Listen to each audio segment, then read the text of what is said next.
Hello guys, இன்றைக்கி ஜிபேயில் ஒரு ஸ்கேம் உங்களுக்கு நான் வீடியோ ஷேர் பண்ணியிருக்கேன். கண்டிப்பாக பாருங்கள். We are running a small business. Okay, so daily எனக்கு ஆன்லைனில் ஆர்டர் வரும். அவங்க எனக்கு ஜிபேயில் அமௌண்ட் சென்ட் பண்ணிவிடுவாங்க. We dispatch the parcel. அந்த மாதிரி இன்றைக்கி ஒரு ஆர்டர் வந்துச்சு. நான் எல்லா டீட்டெயில்ஸும் அவங்களுக்கு ஷேர் பண்ணேன். அவங்க எனக்கு பே பண்ணணும், அது மட்டும் பேலன்ஸ் இருந்துச்சு. அவங்க பே பண்ணிட்டேன்னு மெசேஜ் பண்ணியிருந்தாங்க.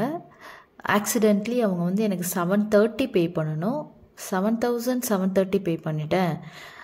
பை மிஸ்டேக்கன் நீங்கள் 7,000 எனக்கு ரிட்டர்ன் பண்ணுங்கள் அப்படின்னு எனக்கு மெசேஜ் பண்ணியிருக்காங்க. ஃபார் இன்கேஸ் நான் இதை சரியாக பார்க்கலன்னா கண்டிப்பாக 7,000 நான் ரிட்டர்ன் பண்ணியிருப்பேன். Because it's ordinary.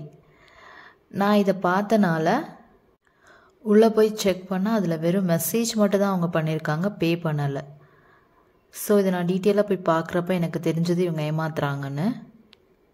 பட் ரெகுலராக அமௌண்ட் வர அக்கௌண்ட்டாக இருந்தால் கண்டிப்பாக அவங்க செக் பண்ண மாட்டாங்க, கண்டிப்பாக ரிட்டர்ன் பே பண்ணிடுவாங்க.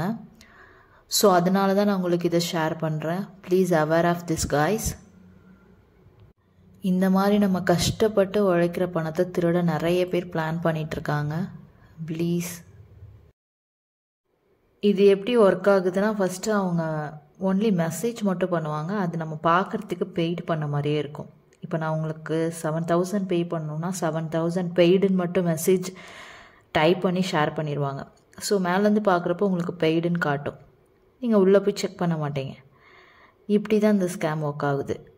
பை ஆக்சிடென்ட்லி அவங்க ராங்காக நான் அவங்களுக்கு அனுப்பிச்சிட்டேன் அப்படின்னு சொல்லிவிட்டு அவங்க ரிட்டர்ன் கேட்குறாங்க. இந்த மாதிரி தான் இது ஒர்க் ஆகுது. இதில் இவங்க சைக்காலஜியாக தான் நம்மளை அடிக்கிறாங்க. பிகாஸ் நம்ம அதை செக் பண்ண மாட்டோம், டக்குன்னு நம்ம அவங்களுக்கு ரிட்டர்ன் பே பண்ணிடுவோம். So please aware of this guys.